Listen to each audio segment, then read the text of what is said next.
Hey there, commercial construction coffee talk fans. Thanks for chiming in. My name's David Corson. I'm your host. I'm also the publisher and editor of Commercial Construction Renovation magazine. I've got the halo on there from the light, but anyway, let's see what I break down here. September, October 2014. We had City Sports on the cover, Howard Clark and Edward Albertin. Anyway, this was really good looking. Love having the sports guys on there.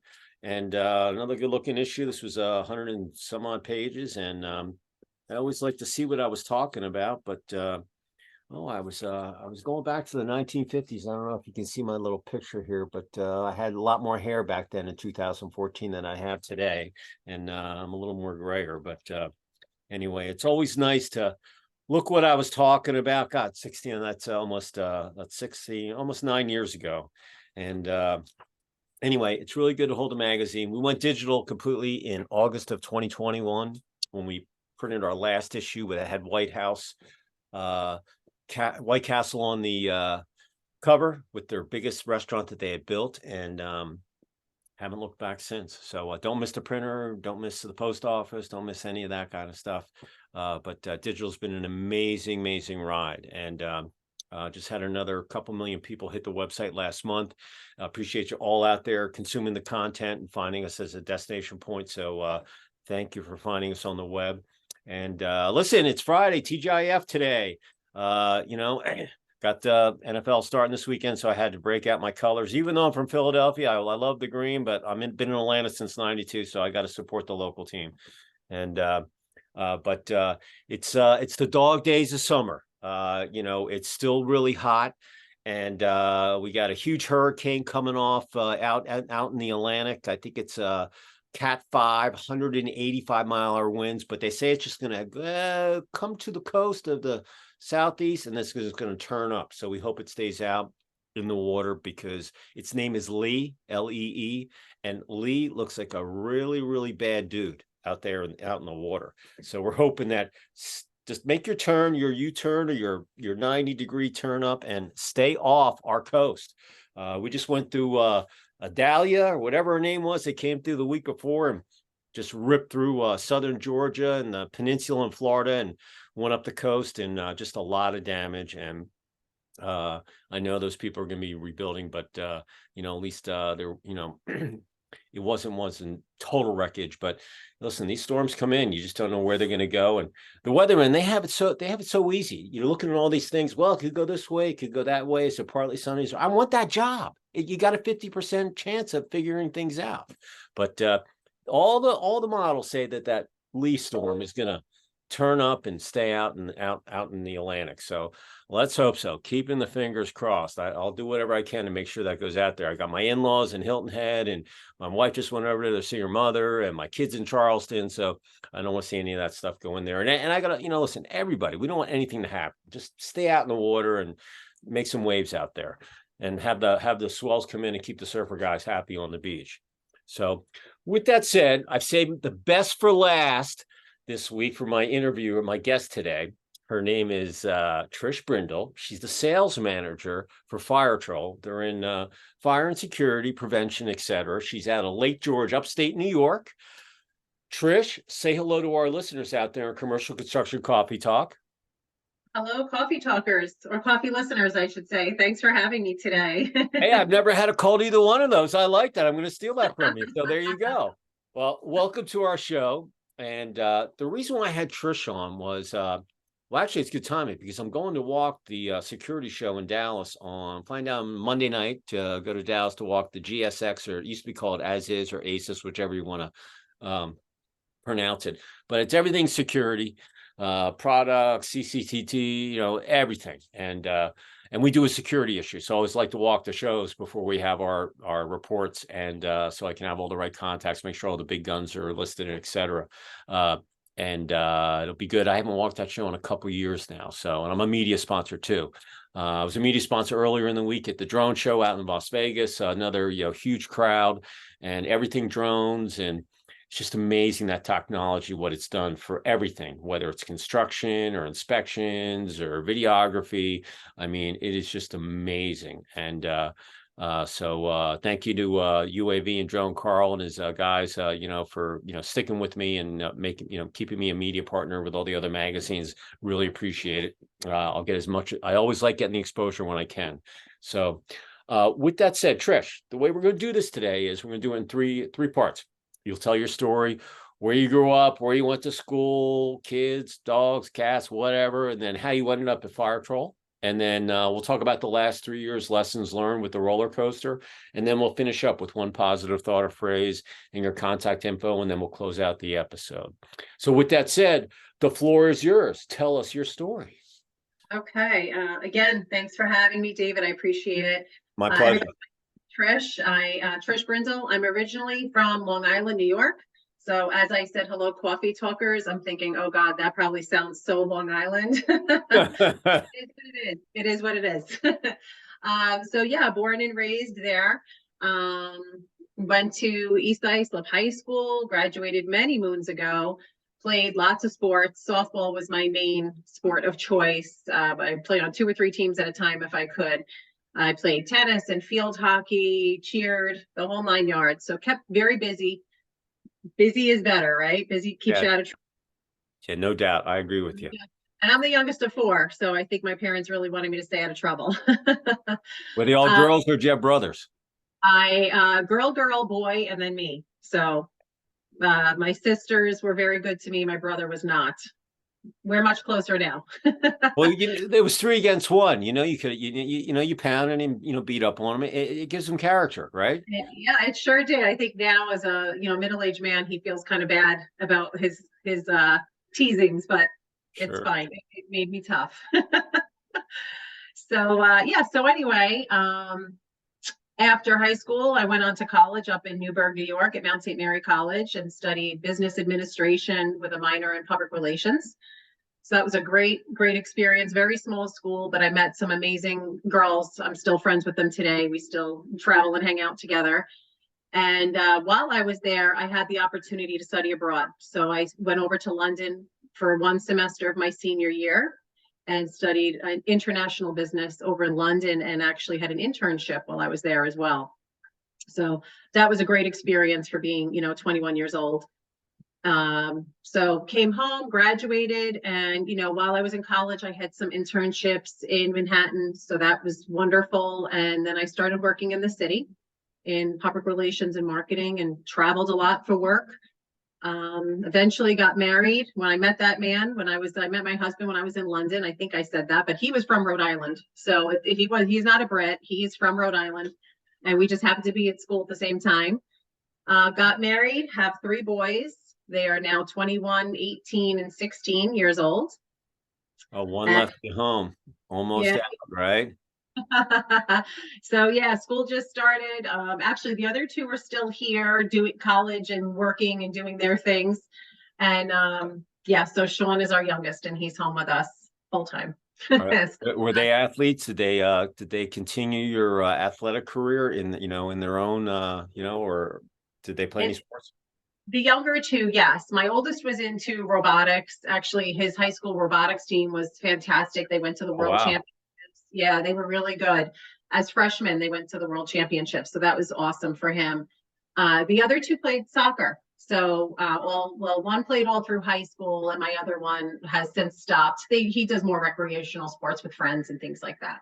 Mm-hmm. Hey, listen, I only have 1 son, so I give anybody credit that has 3 kids, or I think just 2, so, especially in, all, boys, it's different than, girls. And I've got my wife's, she's male dominated in our house. We have 4 rescue dogs. They're all males. She's the lone female in here, but, we know who the boss is. So yeah, that's all that matters. I know I know when something said, I just listen and, continue on. So yeah. We also have 2 male dogs. So to go along with my husband being from New England, their names are Gronk and Brady.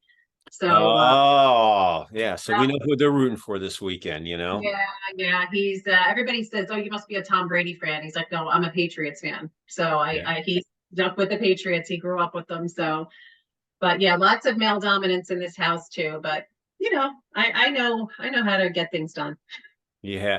Well, you get, you still have the Long Island accent. I'm from Philly, so I lost my little twang, but I still say water and a couple of other things. And people hear them and they're like, "Where are you from? You're not from New Jersey. You're not from New York." I'm from Philadelphia. And, Yeah. but Rhode Island has their own little twang too. So, you got you, and then, so, and, that's an interesting combo. So, Yeah. They yeah. sure do. My husband was the first person from Rhode Island that I had ever met. And then when I met his family, there were definitely some words that I was like, what? Yeah. They What did he just say? Well, what is that? don't pronounce their R's. So we've had a lot of funny family stories over the years with me not understanding what they're saying and them not understanding me what I'm saying. So, So but we've made many, no, go many ahead. years. Now, I was going to say we're celebrating our 25th wedding anniversary next month. So we've come a long way and we've figured out how to understand each other. Oh, congratulations. Yeah, I've been together, let's see, 32. Yeah, about 32 years. And it took us about 3 years to get married, but it feels like yesterday. Well, she was married before. I always told her, I said, look, I'm getting married once. So you better take me what he is. I'm not changing. I'm just an old dog that, 95% is negotiable, 5% is not, so I am what I am. I'm not going to change, I'm just going to lose a little less hair and be done with it. But no, it's been a great ride. But she misses my son. He's over in Charleston, working for Boeing, and she misses him. They talk every night, and she wants to move over there, and I'm like, I don't know. I've been here a long time, and she's an interior designer in construction and residential, and I'm like, yeah, really good business. Why would you want to leave and start over and find all your new subs? And you just hang. We have a piece of land that we're going to build up on the lake, our empty nester house, and so I don't know, but we'll see. We might build that house and sell it. I have no idea. I'm just kind of gotta go with the flow. It's What? I never thought I'd leave Long Island. We had great friends and family. We lived in a fantastic neighborhood with tons of little kids. There was like 30 kids at our bus stop or something. It was really wonderful. But my husband traveled a lot for work and he was never home. It was just me and the boys. And it took a toll, so I never say never. Ever since moving up here, we're only about 4 hours north of where we were, so it's not too bad. But I don't know. You just never know. You never know where life is going to bring you and what kind of decisions you're going to be faced with. Well, this is we had the trophy house for like 17 years. That was the last one we just sold. And everybody in the neighborhood, they all grew up together. We knew, and then everybody that graduated, everybody sold their house. They downsized, they got rid of it. We didn't need that humongous thing. And right now we're living in a little house. It's just us and the dogs. I walk across, and that's my commute in the morning. I was already working at home, so but I like the little house, I mean, I'm happy with it. We're not going to build some monstrosity up there anyway. I'm just making sure I have enough. We're going to build a little casita for my mother. She's 83. So in case she just wants to come hang with us for whatever, she's probably got a good 10, 15 years left in her. She's got her good genes. My grandmother and her mother, Nana Goldie, they were all like 100 years or 102. So, yeah, she's in pretty good shape. So, I said, look, we'll have a little casita for you so you can have your thing. And if you want to come hang down here, you can. And,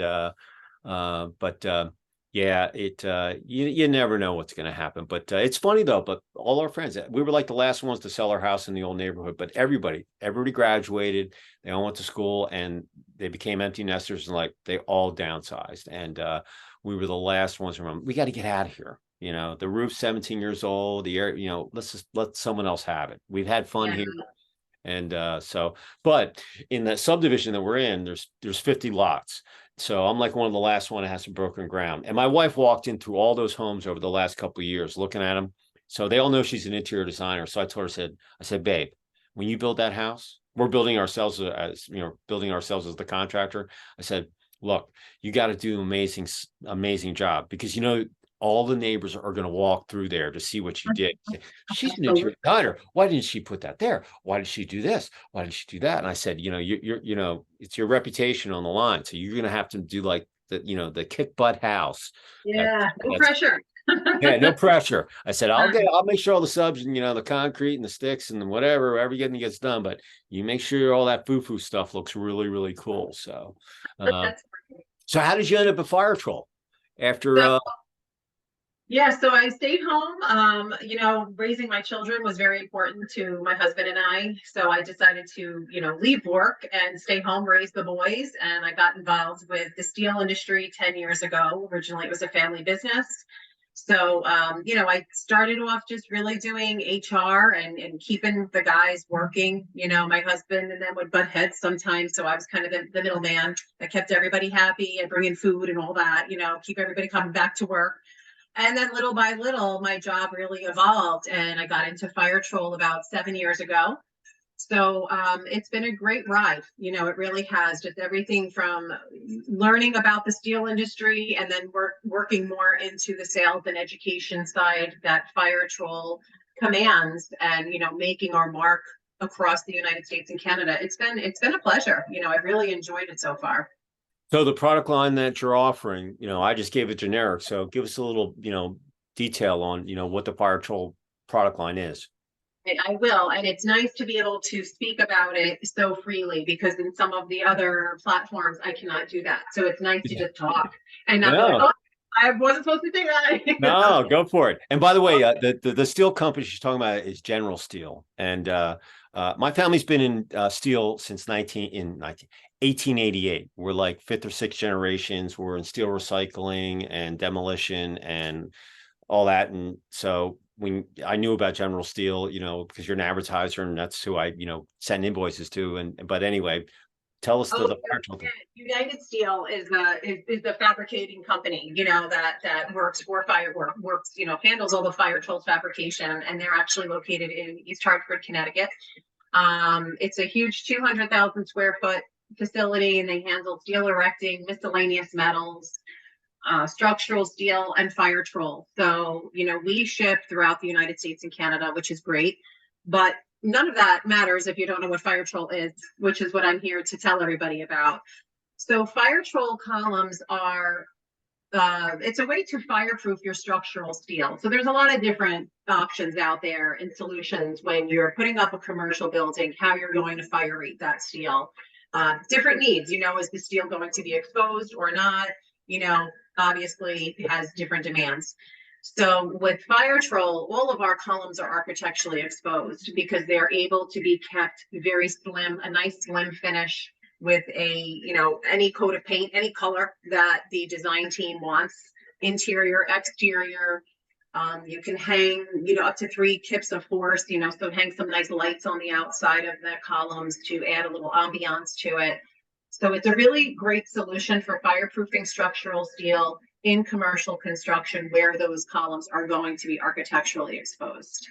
Yeah, very cool. It's amazing. Listen, fire security, it's just, you have to have it. And, depending on what state you're in, the regulations are. But listen, water and fire, they're just really, really brutal things. Water's the silent, because you can't smell it, you can't see it.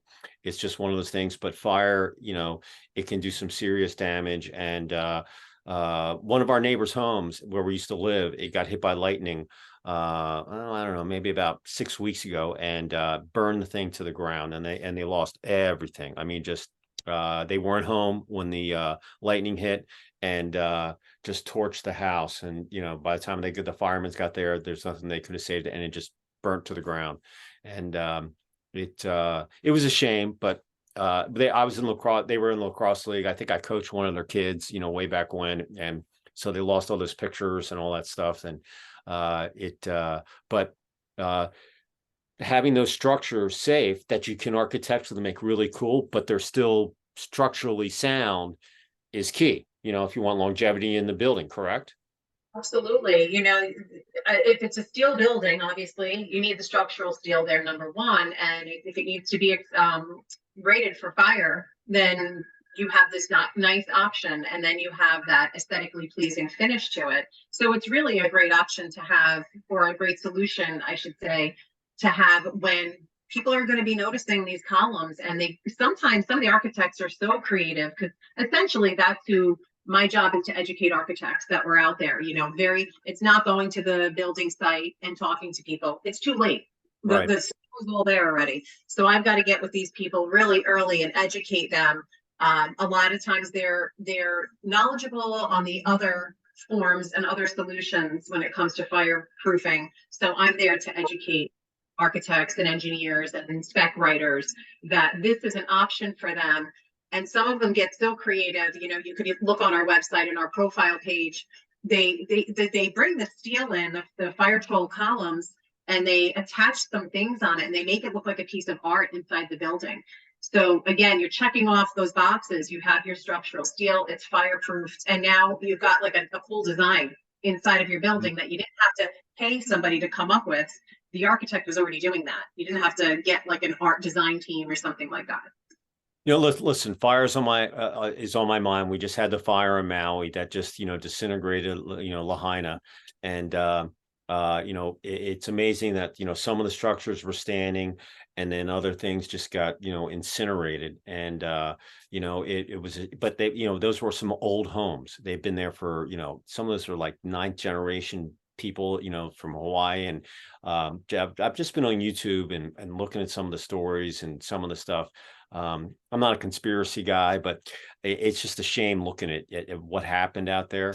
And hopefully when they do rebuild, these are the things like when hurricane comes in, or if there's a natural disaster, these are the things that as construction people like you and myself, even though, listen, I'm a builder, I build this thing every month. I just do it digitally, but paper ink. I come from a construction family, and the best thing is that when these disasters happen, that you can go in, and when we rebuild, that you can put the right types of product in there in case there is a fire, that it's going to hopefully save part of the structure or make the fire not be able to do the damage that it can. Same thing with you know, with storm surge and a hurricane down here in the South. You can't build a house in Hilton Head now. It's got to be 12 feet up on stilts. Same thing in New Jersey, where I grew up. We had a house in Margate every summer. Those homes, if you build down there in Atlantic City in the Margate area, those homes have to be up high because they just, you know, you know, it's you learn from your mistakes, or just learn. So it's good to know that a company like yours is out there that's taking fire seriously, but you're also making it architecturally stimulating, you know, with everything that you can do to it. So it's got some diversification, correct? Absolutely. Yeah, we offer various shapes. So the product itself is made up of steel, fireproofing material, and concrete. If your center column, if your structural column is a hollow column, we fill that with concrete. And then your fireproofing material is around that. And then we have a steel shell that protects the fireproofing material. That way, if it's in a fire, you know, your fireproofing material is always protected. You know, you got your steel shell. So even if these columns are in the basement of, say, a hotel and somebody bumps into it, if it was another form of fireproofing, it may start to crack off, break off, and crumble, you know, and then you have to reapply it. Where this, you don't. It's always protected, and it always looks fantastic. So you just have to, you could change the color, you know, paint the outside of the steel, and you're fine. It doesn't affect the fireproofing ever. So it's nice to know that, you know, there's options out there for the architects and, well, the engineers, they're the ones who design the structural steel, you know, and they know what needs to be in there depending on the size of the building or the area. And then the architects come in and they want to make it look nice, you know. Yeah, they want to give it the touch, you know. Right. So you can have that, you know, bigger piece of structural steel, and then you put that shell around it, and your fireproofing material is in there, and it's said and done. And the best part about it, that we, you know, a lot of times this is what gets people to go, oh, is that these columns, they're all, a lot of fireproofing solutions are performed at the job site. So the steel erectors will erect all the steel, and then they have to call another trade to come in and fireproof it. Where with this, these columns are prefabricated. So they're all manufactured at our facility and shipped to the job site, completely fireproofed, structural steel done, everything is done. And they literally just hang them up that day. So they work off of hanging a piece of structural steel, but it's fireproofed. So they know what they're doing. It doesn't take any special team to do this. You just need your steel erectors there. So there's no other trades on site, no other inspectors on site, you know, inspecting welds. All of that is done during the fabrication process. So we really, again, like you said, we take fire very seriously, but we also take time on the job very seriously. as a structural steel firm, or business in Connecticut, like I said, pretty big, they understand time is money. So if we can eliminate trades at the job site, inspections being done, that's going to make everything flow so much better. And it looks nicer at the end of the day. Absolutely, absolutely. So let's talk about the last 3 years. January of 2020, we're cranking along. March comes, everything gets shut down. Really don't know what's going on now. 3.5 years later, we're out of the tunnel, but we're still talking about whatever. And but everybody kind of handled it differently. So talk about how your company kind of weathered the storm and some lessons learned that you implemented, to make your company, more efficient or what have you. Yeah, no, great question. So we're going back 3 years ago, it was a little scary time, you want to keep your people working. So fortunately, Fire-Trol was in the middle of some larger hospital projects. Yep. So those structural steel fabricators were able to write a letter on our behalf that we had to stay open. Like I said, we're in New England, so we weren't as open as everybody else was, or as quickly as everybody else was. So we had some problems there, but we were able to stay open and stay working and meet these deadlines because, like I said, it was a pretty big hospital back where you're from, so over in the Philly area. So they needed to get that done. So we were fortunate for that respect, for the work that we had coming up, that was able to continue. But when you go to the other side, that's the sales side, but then there's that education component that I mentioned earlier, that my job is to educate the architects and engineers. And, instead of being afraid of technology, I'm approaching 50. So I'm at that age where I'm like, I don't always want to learn new stuff, I finally don't balance my checkbook on paper anymore. It took a while, but I'm getting there. We learned you really have to embrace the technology and embrace the opportunity that it provides us, and not look at the enormity of it, and just look at how it could help our business. So in the construction world, a lot of times, the way you meet people through trade shows.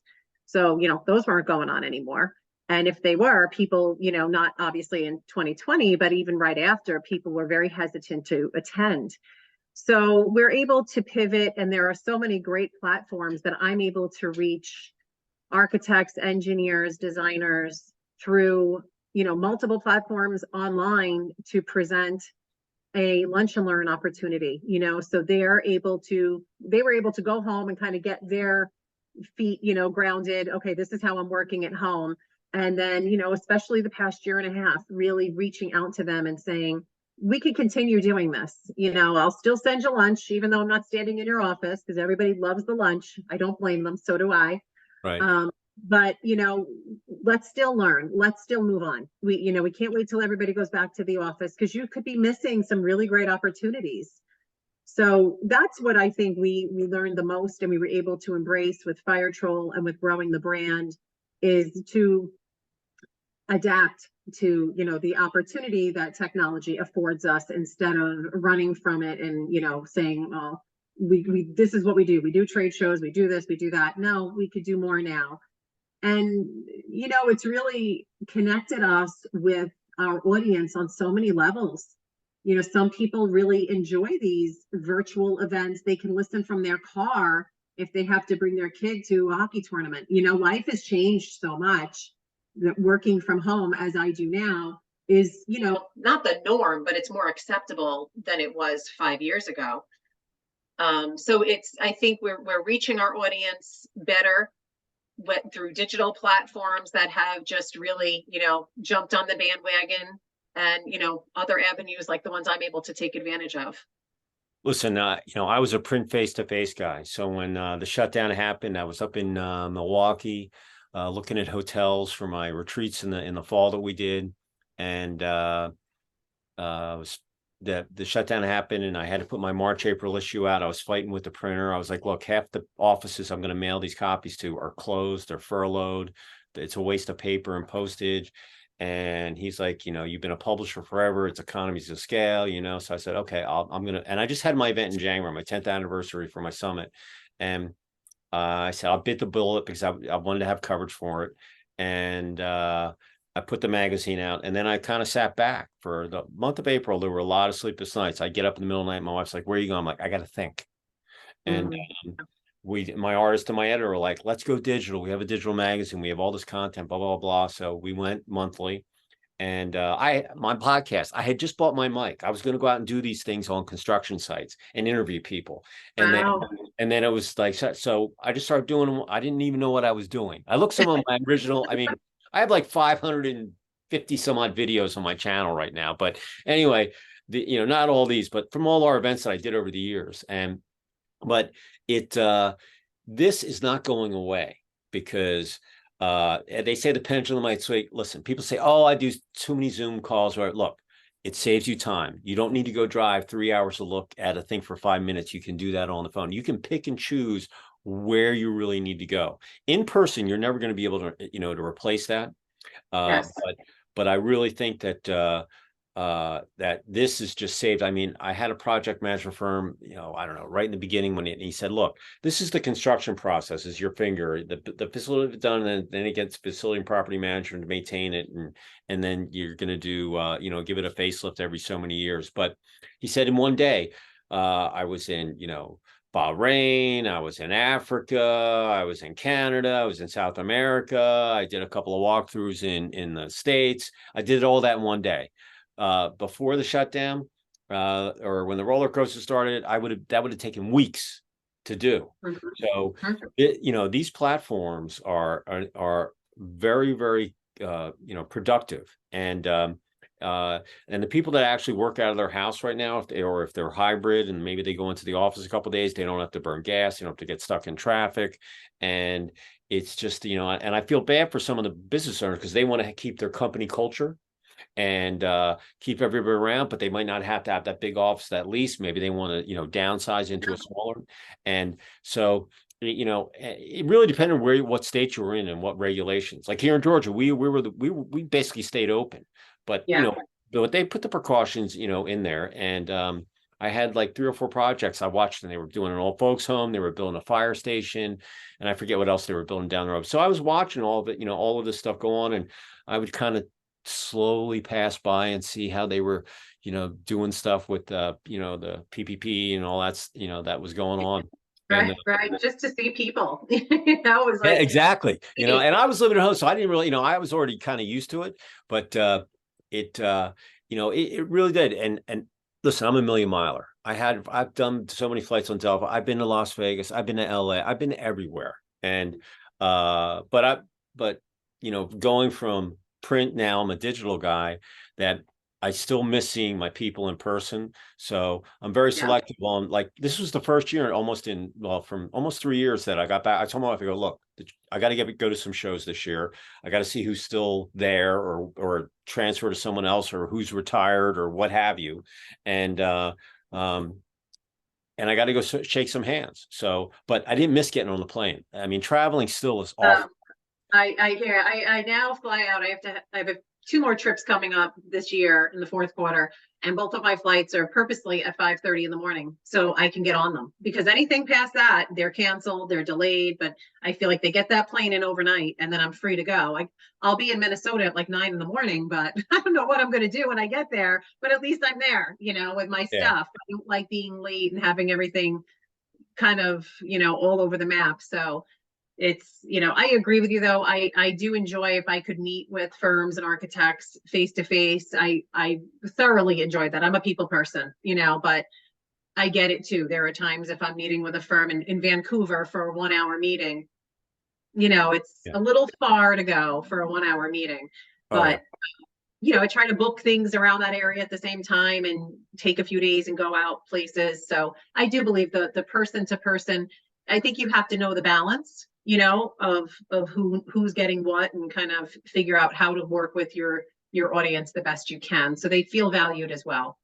You know, and we have an event coming up in New York here at the end of the month, and I'll probably have about 50 brands, 25 vendors, but they're all local in the New York metro. Whether they're out in the island or across the river in Jersey, or up in Connecticut or Westchester, but just that basic little area. And I really think that regional events are going to be so much more advantageous, where you don't have to get on a plane, you don't need a hotel room, you can take the train or an Uber, or drive in, go to the event, and then be back at your house that evening. And I think those types of events, nothing against the national events, don't get me wrong, because they've all been packed. I mean, for the most part, but I just think the regional ones are just more and more conducive for people that, even though they're national, like, you're a national, company that you do stuff all over, but those events that are out there, I wouldn't even fly. Like here in Atlanta, I can get to Savannah in 4 hours. I can do Nashville in 3 hours. Charlotte, anything that's less than it takes me 5 hours,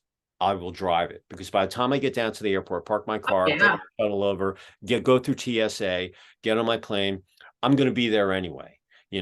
Orlando, that's the worst drive ever, because I did the Disney thing when my son was growing up, and it's just an awful ride, just really boring. Although they had the Darn Garlits Hot Rod Museum, which I always wanted to stop at. And I didn't do that when I was coming back. My wife's like, no, let's get home. I'm like, oh, come on, let me go. No. So, you gotta get on your bucket list. But it's just flat, and they're all selling oranges off every exit, But Orlando, good. I will. I fly down, because it's a 55-minute flight. Boom, I'm there, and it was great. We did a reception when that hurricane was coming in last week, and Monday it was it was a regional ICSC event. They probably had about 4,000 people there, and we did a little cocktail reception that afternoon. But everybody was changing their flights because they didn't know where the storm was going. They, the cone of destruction was. So so when I flew in, I've been in Orlando a ton of times, and I got into the airport, and I've never seen it so packed, because everybody was changing their flights, and they were getting out of Dodge, and they just didn't know where the storm was going. And I took a picture. I posted up on Facebook. I was like, hey, this people are very concerned about it. And but listen, that conference, the big day was on Monday anyway. Tuesday was kind of a half day, so it wasn't, and but it was still good to see people. But they were all changing their flights. Either they were getting out that night, and I had like the last flight out, nonstop back, and I'm like, right when I got on, I flew down at let's see, I flew down 2 o'clock. I think I left. I landed 3:30, and then I flew home. But they texted me a note, and they said, hey, there might be a delay in your flight, and I'm like, oh my God, don't tell me I'm going to get stuck here. I don't want to make the 8-hour drive. Probably won't even be able to find a rental car. But sure enough, I mean, but there wasn't a seat left on there. I think they duct taped some people to the wing. I have no idea. But I had one of my guys I did the reception with in the morning. He said, oh my God, it's a ghost town in the hotel, man. Everybody's gone. They're all there. So anyway, let's so Fire-Trol, going, as we finish Q4 and looking at 2024, are you bullish? Are you bearish, as far as where you guys are going, and just business in general? Yeah, business is great. We've got some really large projects that we've been quoting that are, most likely going to make it down the pipe. So, hotels, convention centers, things like that, they're realizing that this is a great option. So, very low maintenance too for the product itself. That's one thing I know when I meet with architects, and they say when they come up with their budget for the building owner, they don't want to see, oh, in 3 years, you're going to have to do this, or in 2 years, you're going to have to do that, or you're going to have annual inspections of this. They want to keep their costs as low as possible. So that's why, again, with this product, it's really little to no maintenance, because your fireproofing is why you're buying the product. And it's encapsulated in a piece of steel, in a steel shell. So I think that's what we started to talk about before you asked me about different varieties. And somehow we got sidetracked, I think, because you and I both like to just chit chat. Yeah. But we do. We have different shapes and, square, rectangular, round shells, and then whatever type of structural steel that's inside of that. Like I said, that's up to the engineer. We even do some custom work, if there's a certain style or shape of a room and they need that steel shell to go around and, work within the shape of the room. Steel, as durable as it is, it can be melted under extreme heat. So we can formulate a different steel shell to, like I said, stay consistent with the shape of that room. So the options are really endless with this product. So if there's any architects, engineers, end users out there, and you're looking for, you know, a new look or a new way to build, have the support and your foundation of your building, etc. If any of them wanted to reach out to Fire-Trol or you, how would they reach out to you? They could email me. They could call me. So you want me to provide that information Yeah, now? sure. Okay. Yeah. So my email is Trish, TRISH at firetrol.com. So it's FIRE with a hyphen or a subtraction sign, troll, TROL.com. And then my phone number is area code 860-810-5703. Call, text, whatever you need to do. Listen, like I said, if you're an engineer, an architect, contractor, whatever, and you were thinking about something and low maintenance, easy to install, it's prefabricated, you don't have to have all the trades in there. They pick it up, boom, it's in place. Give Trish a call. The day you stop learning is the day you should go do something else. And I think this lady knows what she's talking about. So if anybody wants to get in touch with me, you can get me at David C at CCR. And I call it a dash, not a minus sign, but I like that. There's so many words. I don't know what they're called sometimes. Life, and they're like, what is that? I'm like, it's a little space. I don't know. C at CCR dash or a minus sign mag.com. And listen, Trish's a publicist that I know here locally, she, that's how she got on the thing. They sent me a note, blah, blah, blah. Here she is. So if you've got something cool that you want me to, promote, send me a press release. It could be anything. It could be a celebration, your anniversary. It could be a golf tournament. It could be a new product release. It could be anything. Don't prejudge it. Okay. And I know I say it all the time on here is if you want to play the lottery, if you don't buy a ticket, you can't win. If you don't send me something, I can't look at it. And we look at everything. Very tough to get in the magazine, but if you've got something, let us be, judge the book by its cover. We have so many different platforms. We post stuff every day. And that's how we get people to come.